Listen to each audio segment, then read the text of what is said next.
నమస్తే. ఉస్మానియా యూనివర్సిటీని పూర్తిగా గత 10 ఏళ్లుగా ఎట్లాగైతే నిషేధాజ్ఞలు స్లోగన్స్ వినిపించకుండా ధర్నాలు చేయకుండా వందలాది మంది పోలీసులను పెట్టి సివిల్ డ్రెస్లో ఇంటెలిజెన్స్ వాళ్ళని సపరేట్గా రిక్రూట్ చేసి అక్కడ నియమించి విద్యార్థులు ఇలాంటి పోరాటాల వైపు వెళ్లకుండా ఒక అణచివేత కార్యక్రమాన్ని చేపట్టారో సేమ్ యాజ్ గా ఈ గవర్నమెంట్లో కూడా 7వ గ్యారంటీ మీకు స్వేచ్ఛనిస్తా ప్రజాస్వామ్యాన్ని రక్షిస్తామని చెప్పిన ఈ ముఖ్యమంత్రి ఈ ప్రభుత్వము చివరికి అదే ఉస్మానియా యూనివర్సిటీలో ఎలాంటి ర్యాలీలు కానీ రాస్తారోకోలు కానీ ధర్నాలు కానీ నిరసనలు కానీ నినాదాలు కానీ వినిపించకుండా ఒక సర్క్యులర్ని ఒక భయంకరమైన సర్క్యులర్ జారీ చేసింది. మనం సోమాజిగూడ ప్రెస్ క్లబ్లో ఉన్నాం. అసలు ఎక్కడ ఈ సర్క్యులర్ మీద మాట్లాడదామన్నా పోలీసులే కనబడతా ఉన్నారు. ఇప్పుడు మేము ఉన్న ఈ సోమాజిగూడ ప్రెస్ క్లబ్ని కూడా పోలీసులతో నింపేశారు. ఎక్కడా కూడా కనీసం మాట్లాడనివ్వనటువంటి పరిస్థితి కనబడుతుంది. మరి ఎందుకు మార్పు అంటూ ప్రజాపాలన అంటూ అధికారంలోకి వచ్చిన కాంగ్రెస్ కూడా ఈ రకంగా ఈ పోలీసులతో నిర్బంధాన్ని విధిస్తున్నది సమాధానం చెప్పాల్సిన అవసరం ఉన్నది. నా ముందు పాషం యాదగిరి సార్ ఉన్నారు, సీనియర్ జర్నలిస్ట్, తెలంగాణ ఉద్యమకారులు. సార్ నమస్తే. నమస్తే. ఈ సర్క్యులర్ని మీరు ఎట్లా చూస్తున్నారు?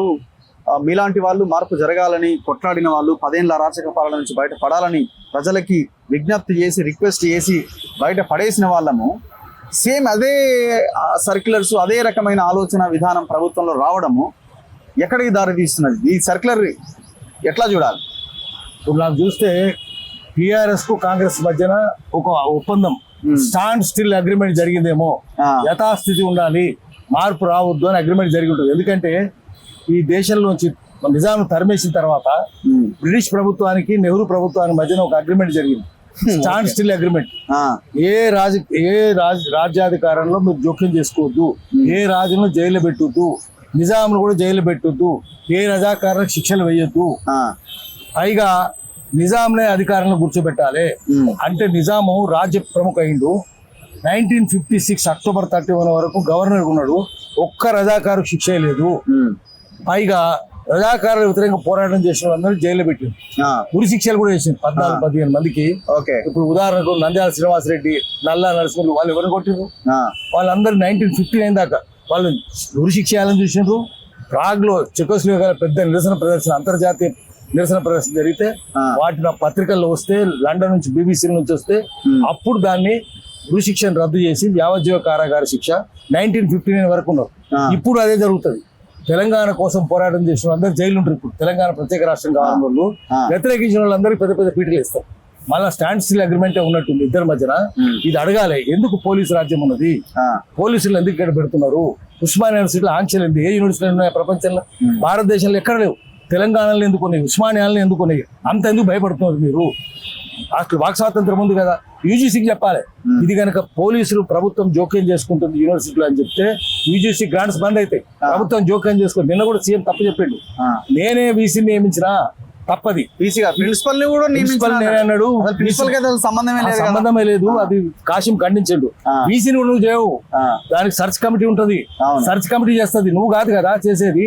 నువ్వు ఎట్లా చెప్తావు? నీకు రూల్స్ తెలియదా? ఒకవేళ సీఎం కనుక అపాయింట్ చేసిందంటే యూజీసీ నుంచి నిధులు బంద్ అవుతాయి. అది తెలుసుకోవాలి కదా, చట్టం తెలుసుకోవాలి కదా. చట్టం తెలుసుకోకుండా అజ్ఞానంతో అహంభావంతో మాట్లాడితే, అజ్ఞాన సంజనిత అహంభావంతో ఏ ముఖ్యమంత్రి మాట్లాడద్దు. దానివల్ల యూజీసీ నుంచి బంద్ అయితే ఉస్మానియా బంద్ అయిపోతుంది, నిధులు బంద్ అయితే. అందుకని ప్రభుత్వం జోక్యం చేసుకో, దానికి సర్చ్ కమిటీ ఉంటుంది, సర్చ్ కమిటీ డిసైడ్ చేస్తుంది, రికమెండ్ చేస్తుంది, అందులోంచే చేస్తారు. నువ్వేదో నేను దళితుని చేసిన, కాశీని చేసిన దళితుడు, అటు ఇప్పుడు వీసీ దళితుడు, నేను దళితోద్ధరణ చేసిన తప్పది. అందుకని ఈ సర్క్యులర్ ఓన్లీ వీసీ చేతి నుంచి వచ్చింది అనుకోవాలా? గవర్నమెంటే ఒత్తిడి తెస్తుంది, చేయిస్తుంది. గవర్నమెంట్ ఒత్తిడి తెస్తే వాళ్ళు చేస్తారు. మనకు కనిపించేది కదా. నువ్వు ఉంటావా పోతావా అని అడుగుతారు, లేకపోతే గవర్నమెంట్ గ్రాంట్స్ చేయని చెప్తారు, నువ్వు ఇదే చేయాలని చెప్తారు, తుపాకీ కంటకాడ పెట్టి చెప్పుకుంటారు. అదే జరుగుతున్నది. అందుకని తప్పు ఇట్లా పోలీసులు పెట్టారు. ఆఖరికి ఇక్కడ మీటింగ్ జరుగుతుందంటే కూడా ఇంతమంది మీరు సీనియర్ జర్నలిస్ట్ గా ప్రెస్ క్లబ్ లో పోలీసుల ఎంట్రీ అనేది ఉండదు కదా? ఉండదు. ప్రెస్ క్లబ్ రావద్దు. ఇక్కడ మన పర్మిషన్ తీసుకొని రావాలి. ప్రెస్ క్లబ్ లో పర్మిషన్ తీసుకొని రావాలి. నువ్వు తాగడానికి వచ్చినా, వాగడానికి వచ్చినా, తూగడానికి వచ్చినా, దేనికి వచ్చినా కూడా పోలీసులు ప్రెస్ క్లబ్ పర్మిషన్ తీసుకొని లోపలికి రావాలి. కానీ ప్రెస్ క్లబ్ వాళ్ళు కూడా రానిస్తలేదు. ఎందుకు వచ్చిండ్రు ఏమిటి వాళ్ళని ఆపుతున్నారు. ఎవరు నువ్వు, మీకు సంబంధం ఏముంది? ఇది ప్రెస్ దాంట్లో మీరు జోక్యం చేసుకోవద్దు. ఆర్టికల్ 19(1)A రాజ్యాంగం ఇచ్చిన హక్కు కదా, దాన్ని ఎట్లా చేస్తారు మీరు? ఏది రాయాలి ఏది రాయొద్దో మళ్ళీ మీరే చెప్తారా? ముఖ్యమంత్రి చెప్తారా? ముఖ్యమంత్రి చెంచాలు తెగులు చెప్తారా? తప్పిది. అందుకనే దీన్ని గట్టి ఖండించాలి, ప్రజాస్వామ్యవాదులు ఖండించాలి.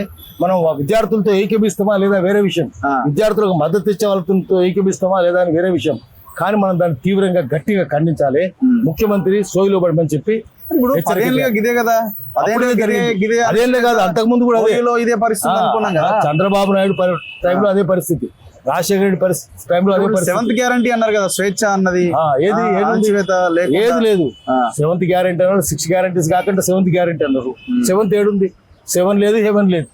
మొత్తం ఇది ఏ దిశగా ముందుకెళ్లే అవకాశం ఉంది? సర్క్యులర్ వెనక్కి ఉపసంహరించుకునే అవకాశం ఉండే అవకాశం ఉందా? ఉండొచ్చు.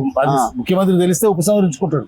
ఇది ఎవరో పోలీసు వాళ్ళు లోకల్ గా చేసింది, అది అక్కడ డీసీపీ చేసి ఉంటాడు లేదా డీజీపీ చేసి ఉంటాడు, అంతే తప్ప పొలిటికల్ డెసిషన్ అయితే కాదు. ఇది అడ్మినిస్ట్రేటివ్ డెసిషన్. ఇది అడ్మినిస్ట్రేటివ్ డెసిషన్ పొలిటికల్ గా నష్టం కలిగించినట్టు చేయొద్దు. మరి వీళ్ళు ఏమన్నా కేసీఆర్ తో కలిసి మిలాఖత అయినారా పోలీసులు మనకు తెలియదు. కానీ ప్రభుత్వాన్ని మలినం చేసినట్టు, మైలబోయేటట్టు చేస్తున్నారు. అందుకని ఇప్పటికైనా సోయి రావాలి, ప్రభుత్వమే సోయి తీసుకోవాలి. హోమ్ మినిస్టర్ ఆయనే కదా, వేరే హోమ్ మినిస్టర్ లేడు. హోమ్ మినిస్టర్ ఉంటే ఆయన జోక్యం చేస్తారు. అన్ని ఆయన రోజు ఒక ఊరు పోతుండే, ప్రపంచమంతా తిరుగుతుండే, ఏమైతుంది ఎట్లా తెలుస్తుంది ఆయనకు? అందుకని అసెంబ్లీ ఇంకోట తీర్చలేదు ఆయన. ఇప్పుడు ఇట్లాంటి సర్క్యులర్స్ ఇస్తే ఉద్యమాలు అవుతాయా ఓయూలో? సర్క్యులర్ చరిత్ర ఏం చెప్తున్నారు అసలు? అదే అరచేతిని అడ్డం పెట్టి సూర్యకాంతిని ఆపలేరు అన్నట్టు. పోలీసులు పెడితే వాళ్ళు ఇస్తారా? తిండి పెడతారా? ఆస్తులు సౌకర్యాలు కలిగిస్తారా? చదువు చెప్తారా? ఉద్యోగస్తులు పెడతారా? ఏం చేయగలుగుతారు? ఏం చేయలేరు మీరు. అందుకనే ఉస్మానియా యూనివర్సిటీలో షార్టేజ్ ఉన్నది, నిధుల కొరత ఉన్నది. అవన్నీ సరి చేయాలి. ఉస్మానియా యూనివర్సిటీ బిల్డింగ్లు పడిపోయేటట్టున్నాయి, భూములు కబ్జా అవుతున్నాయి. పెచ్చులుడి అబ్బాయి మీద పడ్డది. వాళ్ళు స్లోగన్ వినిపించొద్దు అంటే ఎట్లా? అదే ఎట్లా వినిపించొద్దు, చేయాలి కదా. ఆర్ట్స్ కాలేజ్ బిల్డింగ్ కూడా ఏమైతుంది, మళ్ళీ జాస్పర్ పిలవాలి, కట్టిన ఆర్కిటెక్ట్ కదా, ఫ్రెంచ్ ఆర్కిటెక్ట్, ఆయన పిలవాలి. దానికి మెయింటెనెన్స్ కూడా లేదు. ఏ బిల్డింగ్ మెయింటెనెన్స్ లేదు, హాస్టల్కి మెయింటెనెన్స్ లేదు. ఎదురుగా బిల్డింగ్లు ఉండే అవన్నీ కూలిపోతున్నాయి. ఆశ్రమం ఇప్పుడు ఎందుకు ఉస్మానియా యూనివర్సిటీ కంట్రోల్ ఉంది. జాపాల్ రంగాపూర్లో, ఇబ్రహీంపట్నం దగ్గర రంగాపూర్లో ఆస్ట్రానమికల్ అబ్జర్వేటరీ ఉంది. ఆస్ట్రానమీ డిపార్ట్మెంట్ అంత ఖగోళ శాస్త్రం ఉంది. దానికి అభయంకరం ఉండేవాడు, అద్భుతంగా కట్టింది పెద్దవి. కానీ ఆడ ఏమున్నాయి, మైక్రోస్కోప్ పనిచేస్తలేదు, టెలిస్కోప్ పనిచేస్తలేదు, ఏది పనిచేస్తలేదు. డోమ్ కూడా తిరుగుతలేదు, బిల్డింగ్లు కూలిపోయేటట్టున్నాయి. పెద్ద బిల్డింగ్లు ఉన్నాయి అక్కడ కొండ మీద, అవన్నీ కూలిపోయేటట్టున్నాయి. దాని ఆలన పాలన లేదు. మరి అవి పట్టించుకోకుండా ఇవన్నీ ఎందుకు పట్టించుకుంటున్నారు మీరు? చిన్న ఎందుకు పట్టించుకోవాలి? అసలు సంగతులు పట్టించుకోండి. ఆఖరికి ఆస్ట్రానమీ ఎంఎస్సీ చేస్తే ఇక్కడ ఇంటర్న్షిప్ కూడా కలేదు, మళ్ళీ మద్రాసు పోవాలి. నువ్వు ఆస్ట్రానమీ చదివితే, ఖగోళ శాస్త్రం చదివితే, ఖగోళ శాస్త్రంలో ఇంటర్న్షిప్ హైదరాబాద్ లేకపోవడం ఏంది? మళ్ళీ చెన్నై పోవడం ఎందుకు? ఇక్కడ అది ఓపెన్ చేస్తే మళ్ళీ అన్ని ఉన్నాయి దాంట్లో.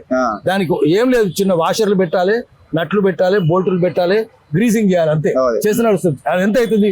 10,000 రూపాయలు మీ దగ్గర లేవు. అక్కడ మనుషులు పెట్టరా? ఎందుకు పెడతలేరు మీరు ఉస్మానియాలో? అప్పుడు లేదు, కేసీఆర్ టైం లేదు, ఇప్పుడు కూడా లేదు. సోయి ఉన్నది అక్కడ ఉంటే కదా. ఏం డిమాండ్ చేస్తున్నారు మీరు? ఓయూలో చదువుకున్న వాళ్ళు ముఖ్యమంత్రిగా ఉంటే, హోంమంత్రిగా ఉంటే వాళ్ళకు వాళ్ళ విద్యార్థుల సమస్యలు తెలుస్తాయి. మీరు చదువుకోనే లేదా? చదువే లేదా? వీళ్ళందరికీ ఏం తెలుస్తుంది? ఇంకెక్కడో చదువుకొని ఉన్నోళ్ళు ఎక్కడో ఆక్స్ఫర్డ్లోనో ఒక హార్వర్డ్లోనో చదువుకొని వచ్చింటారు, కేంబ్రిడ్జ్ చదువుకొని వచ్చింటారు ఐఏఎస్ వాళ్ళు. మంత్రులు ముఖ్యమంత్రులకేమో చదువే లేదు. మరి ఏముంటది? చదువు లేని వాళ్ళు వచ్చి పరిపాలన చేస్తుంటే విద్యార్థుల గురించి ఎందుకు పట్టించుకుంటారు? పట్టించుకోరు. దొంగలతో శోభత చేసిన వాళ్ళు దొంగల గురించి పట్టించుకుంటారు. బెదిరించే ధోరణి అయి ఉంటదేమో. 4 రోజులు ఇట్లా చేస్తారు, తర్వాత మనం విరమించుకుంటే కొంత విద్యార్థులు శాంతిస్తారు, అంటే ఎక్కువగా ఆందోళనలు చేయరన్న ఒక ఆలోచన అయి ఉండొచ్చేమో. కానీ అట్లా జరగదు కదా. ఆకలి అయిన అన్నం పెట్టాలి నువ్వు, కానీ బెత్తం పెట్టి దెబ్బలు పెడితే ఎట్లా? దెబ్బలు పెడితే దొబ్బులు పెడితే జరగదు. అన్నం పెట్టు నువ్వు, నీ చేతితోటి పెడితే అప్పుడు శాంతిస్తారు. అది పెట్టకుండా, వాళ్ళని శాంతింపజేయకుండా వాళ్ళ మీద దాడులు చేస్తుంటే తీవ్ర ప్రతిఘటన వస్తుంది. మళ్ళా మీరు లాఠీని తీసుకొని గోడ కొడితే ఏమైతే మీ లాఠీ ఇరిగిపోతుంది. మీకే మీ గోడను గుర్తు ఏమైతే మీ చేయి ఇరిగిపోతుంది. ఏం డిమాండ్ చేస్తున్నారు మీరు? మేము ప్రభుత్వం ఇప్పటికైనా సోయిలు పడాలి. అక్కడ ఉస్మానియా యూనివర్సిటీలో ఆంక్షలు తీసేయండి, ఎత్తేయండి. అన్ని ఏ రకమైన ఆంక్షలు ఉండొద్దు. ప్రజాస్వామ్యం ఉండాలి. మీటింగ్ పెట్టుకోవడానికి లేదని చెప్పడానికి ఎవరు రాజ్యాంగం కింద కోర్టుకు పోతే ఏం చెప్తారు? కోర్టు పోతే ఉతికి పారేస్తుంది వీళ్ళని, కోర్టుకు పోతలేమో. అందుకనే వీళ్ళు అటువంటి పనులు చేయొద్దు. మనం బయట వాళ్ళకు కూడా, మనం యూనివర్సిటీ బయట వాళ్ళం, మనకు కూడా అక్కడే చదువుకున్నాం కదా ఉస్మానియా యూనివర్సిటీలో. ఎప్పుడైనా చూసినా ఇట్లాంటిది ఎప్పుడు లేదు. ఆఖరి తెలంగాణ ఉద్యమంలో కూడా మనం ముఖ్యమంత్రి బొమ్మ పెట్టి, పిల్లలు ముఖ్యమంత్రి బొమ్మ పెట్టి ఆ బొమ్మ మీద ఉచ్చబోసిండు. ముఖ్యమంత్రి బొమ్మ పెట్టి ఆ బొమ్మను తగలబెట్టిండు. మాట్లాడలేదు అప్పుడు. కానీ ఇప్పుడు ఎందుకు చేస్తున్నారు? అందుకని కేశవరావు జాదవ్ కూడా ఒకసారి పోతే అట్లనే జరిగింది. ఆయన కూడా అరెస్ట్ చేసిండు, నన్ను కూడా అరెస్ట్ చేసిండు. కోదండరామ్ వస్తే ఆయన కూడా అరెస్ట్ చేసిండు. అది అప్పుడు జరిగింది, కానీ ఇప్పుడు జరగడానికి వీల్లేదు. అట్లా Yeah. ఇప్పుడు చాలా తీవ్రంగా ఉంటది. అంతకంటే ఎక్కువ కూడా ఘోరమైన చేసినాము. యూనివర్సిటీ పోయినాము, ఈ పిల్లలు ఏమో బొమ్మ పెట్టి దాన్ని ఉచ్చబోసిండ్రు, దిష్టి బొమ్మ, ముఖ్యమంత్రి అని బొమ్మ పెట్టి ఉచ్చబోసిండ్రు, ముఖ్యమంత్రి బొమ్మ తగలబెట్టిండ్రు. అయినా జరగలేదు. పిల్లలు విద్యార్థులు ఆత్మహత్యలు చేసుకోరు, అయినా నిషేధాజ్ఞలు లేవు. ఇప్పుడు ఎందుకు నిషేధాజ్ఞలు ఉన్నాయి? ఆత్మహత్య యాదయ్య ఆత్మహత్య చేసుకున్నా, ఎవరు ఆత్మహత్య చేసుకున్నా నిషేధాజ్ఞలు లేవు అప్పుడు. ఇప్పుడు ఎందుకు నిషేధాజ్ఞలు ఉన్నాయి? అందుకనే నిషేధాజ్ఞలు వెంటనే ఎత్తేయాలి. ఎత్తేసి ప్రభుత్వం సోయిలో పడాలి. వాళ్ళకు వాక్ స్వాతంత్రం కలిగించాలి. నువ్వు ఇచ్చింది కాదు, నీ దయాదాక్షిణ్యం కాదు, రాజ్యాంగం ఇచ్చింది మాకు. రాజ్యాంగాన్ని ఉల్లంఘిస్తే తప్పవుతుంది. కేసు పెడితే కూడా నీకు శిక్షలు పడతాయి. పోలీసు వాళ్ళకి ఏం తెలుస్తుంది? వాళ్ళకి లాఠీ తప్ప. మామూలుగా అందరి మెదడు, ముఖ్యమంత్రి మెదడు మొఖాలలో ఉండొచ్చు, పోలీసు వాళ్ళ మెదడు మాత్రం లాఠీలు ఉంటుంది. మొఖాల్లో కూడా ఉండదు, వాళ్ళ లాఠీలనే ఉంటుంది. అటువంటి లాఠీలు ఉన్న పెట్టుకోవద్దు. నువ్వు మంత్రులది నీది మొఖాల్లో ఉండొచ్చు, కానీ వాళ్ళది లాఠీలు ఉన్నది. లాఠీలు ఉన్న పక్కన తీసి పరేయండి, లాఠీలు పక్కన తీసి పరేయండి. లాఠీ చేసిన లూటీ చేసిన పక్కన పడేసి ప్రజాస్వామ్యం పునరుద్ధరించండి ఉస్మానియా. ఇంకో చిన్న క్వశ్చన్. నిన్న ఒక జడ్జ్ ఇంట్లో 15 కోట్లు 20 50 లెక్క చెప్తున్నారు. మొత్తానికి అయితే నోట్ల కట్టలు భారీగా జడ్జి ఇంట్లో దొరికినాయట. అంటే ఇప్పుడు న్యాయం దొరకాలంటే అన్ని వ్యవస్థలు విఫలమైనప్పుడు ఇక కోర్టే కదా లాస్ట్కు. అంటే కోర్టులో ఉన్న జడ్జిలే ఈ రకంగా చేస్తే ఇక మనం ఏడుంది న్యాయం? ఇక అదే ఢిల్లీ హైకోర్టు. మళ్ళీ ఇంకోవైపు గన్ను పట్టుకుంటేనేమో మిమ్మల్ని అందరినీ లేపేస్తాం, మీరు 26 కల్లా మీరు ఒక్కరు ఉండడానికి వెళ్ళేది. ఇంకొక వైపున స్టేట్మెంట్లు వస్తుంది. మరి ఇటుపోవాలి జనం. అందుకనే రాజ్యాంగం 4 స్తంభాలు కుప్పగూలుతున్నాయి. మొత్తం నెర్రెలు బాసింది రాజ్యాంగం 4 స్తంభాలు. ప్రజాస్వామ్యం, లెజిస్లేచర్, చట్టాలు చేసే సభలు, చట్టాలను వ్యాఖ్యానించే కోర్టులు, చట్టాన్ని అమలు చేసే ఎగ్జిక్యూటివ్, చట్టాన్ని ప్రచారంలో పెట్టే మీడియా, ఈ 4 స్తంభాలు ఈ రోజు నెర్రెలు బాసిపోయింది. ఎప్పుడైనా కూలిపోవచ్చు ప్రజాస్వామ్యం. అంత దరిద్రంగా తయారైంది. ఇది కొత్త కాదు మనకు. జడ్జిల గురించి ఎవరు చెప్తారు? లాయర్ని అడగండి, వాళ్ళని తల కొట్టుకుంటారు, ఎంత అన్యాయం అండి అని చెప్పి. దొంగలందరికీ న్యాయం అనుకూలంగా ఉంటుంది, నిజమైన వాళ్ళకు వాయిదాలు వేసుకుంటూ పోతారు. ఇదేంది ఇది? దీంట్లో కూడా ఏముంటుంది అడగాలి. అన్నిటికంటే పెద్దది ఏంటంటే మనం తెలిసింది చూసింది, ఆమె కేసు పెట్టుకోమనండి. Chief justice of India Mohammadi ఏం జడ్జిమెంట్ ఇచ్చిండు ఆయన? భోపాల్ గ్యాస్ 1984 December 2 నాడు అర్ధరాత్రి మిథైల్ ఐసోనేట్ గ్యాస్ లీక్ అయింది. లీక్ అయ్యి ఒక్క రాత్రి అర్ధరాత్రి 65,000 మంది చచ్చిపోయారు. రాజీవ్ గాంధీ ప్రైమ్ మినిస్టర్ 65,000 కాదండి 25,000 మంది చచ్చిపోయినారు. సరే 25,000 చచ్చిపోయారు. ఆ తర్వాత 1 year లో 1.5 lakh చచ్చిపోయారు. దాదాపు 2 లక్షల మంది చచ్చిపోయినారు. చచ్చిపోతే 13 ఏళ్ళు నడిచింది కేసు. 13 ఏళ్ల తర్వాత Mohammadi chief justice of India, చిన్న కోర్టులు కాదు, ముస్లిం కోర్టులు కాదు, మెజిస్ట్రేట్ కోర్టులు కాదు, chief justice of India judgement ఏంటంటే, it is like car accident. Do we ditch our car if our car meets an accident? Car ప్రమాదం జరిగితే కారు ప్రమాదం మానేస్తామా? It's culpable homicide not amount to murder. ఏదో ప్రమాదం జరిగిపోయిందండి, ఇది కావాలని హత్య చేసిన order. Chief justice of India order. Chief justice of India మామూలు కాదు.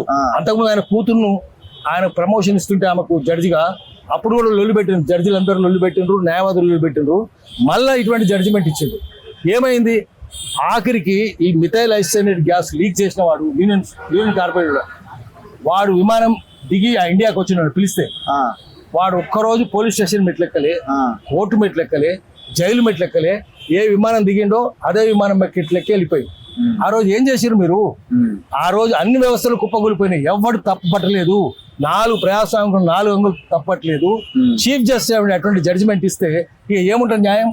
ఆ తర్వాత ఇంకా అన్యాయం ఏంటంటే, ఆయన ఇంకో పెద్ద జడ్జిమెంట్ 140 కోట్లు తిన్నట్టే. అది ఏం చెప్పాడంటే, on retirement chief justice of India అంటే తాను will assume charge as chairman of Bhopal Gas Hospital Trust to be created with a corpus fund of 140 crores. అంటే 140 crores తినేది అన్నట్టు. దాని మీద డాక్టర్ దాసరి ప్రసాదరావు గారు నిమ్స్ డైరెక్టర్ ఉండేవారు. ఆయన హాస్పిటల్ పెట్టేప్పుడు ఆయన మెంబర్గా వేస్తే, ఇక్కడంతా కరప్షన్ ఉంది, 20,000 కంప్యూటర్లు 2 లక్షలని చూపిస్తుండ్రు, మందులను తప్పు చూపిస్తుండ్రు అని ఆయన రాజీనామా చేసి వచ్చేసిండు. సో దాంట్లో అవినీతి ఉన్నది. హాస్పిటల్ భోపాల్ గ్యాస్ హాస్పిటల్ ట్రస్ట్లో కూడా ఇప్పటికి ఏమైతుంది? ఆడ గ్యాస్ రిలీఫ్ డిపార్ట్మెంట్ ఉన్నది భోపాల్లో, 30 క్లినిక్లు ఉన్నాయి, రోజు 1000 మంది పోతారు. అంటే ఇంకా అంత దరిద్రంగా ఉన్నది. ఇంకా రోగాలు, పిల్లలు కూడా రోగాలతో పుడుతున్నారు. మరి ఆయన ఏం న్యాయం జరిగిందా? ఒక్కరికి నష్టపరిహారం అందిందా? ఆండర్సన్ కు జైలు శిక్ష పడ్డదా? పడలేదు కదా. మరి ఇంత ఘోరం ప్రపంచంలో ఏమంటే, పారిశ్రామిక విప్లవం వచ్చిన తర్వాత 250 ఏళ్లలో ఇంతకంటే ఘోరమైన ప్రమాదం ప్రపంచంలో ఎక్కడ జరగలేదు. Worst industrial disaster of industrial revolution in the world, ప్రపంచ చరిత్రలో. మరి దానికే శిక్షలు లేవు, ఇక్కడేం శిక్షలు ఉంటాయి? అంతే. అందుకని మనము దాంట్లో అది అవినీతి అని అంటే లెక్క. అది అంటే డౌట్ ఏముంది? మౌనంగా ఉన్నాం అంటే కుమ్మక్కైనట్టే. కుమ్మక్కంటే అవినీతి అంటే నేరమే. మరి వాళ్ళకే లేనప్పుడు ఇక్కడ ఏముంటది? అందుకని మనము గట్టిగా అడగాలి. లాయర్లు కూడా ఈ ఒక్క జడ్జి ఇంట్లోనే 50 ఇన్ని కోట్లు ఉన్నాయో చాలా మంది దగ్గర ఉంటే ఉండొచ్చు. ఈయన మళ్ళీ chief justice transfer firing department వాళ్ళు మేము తీసుకోలేదంటారు. నువ్వు తీసుకున్నావు అని చెప్పిందా? దొరికినాయా లేదా? అవి ఎవరింటికి పోయినాయి? తీసుకోలేదంటే ఎవరింటికి పోయినాయి? ఎవరు తినరు ఆ పైసల్ని? మళ్ళీ ఆయనకే ఇచ్చేసిండ్రా. తర్వాత ఆయనకు శిక్ష లేకుండా మీరు ట్రాన్స్ఫర్ చేస్తే లాయర్స్ అంతా మొత్తుకుంటారు కదా. అలహాబాద్ హైకోర్టు చెత్త కుప్పనామాది చెత్త కొండ ఇటువంటి చెత్త వద్దంటారు. ఇదే మొత్తం దేశం న్యాయ వ్యవస్థ పరువు తీసేసింది వాళ్ళు. ఒక అలహాబాద్ కోర్టు ఢిల్లీ కోర్టే కాదు, మొత్తం అలహాబాద్ కోర్టు గట్టిగా చెప్పింది. రేపేమో మన దగ్గర కూడా తీసుకురావచ్చు. మరి మనం కూడా గట్టిగా అడగాలి కదా. ఇప్పుడు రేపు సామాన్యులు ఏం నమ్ముతారు ఇక కోర్టు అంటే? కోర్టు నమ్మలేరు. కోర్టు అంటే ఎవరు నమ్ముతలేరు? బయటికి చెప్పారు. ఎందుకంటే అది కంటెంప్ట్ అవుతుందని చెప్పలేరు. కానీ అందరినీ విమర్శించవచ్చు, కానీ మీరు జడ్జిని విమర్శించవచ్చు. తప్పని చేసినా విమర్శించదు. ఆ జడ్జిని తిట్టొద్దు, మీరు బయట మాట్లాడొద్దు.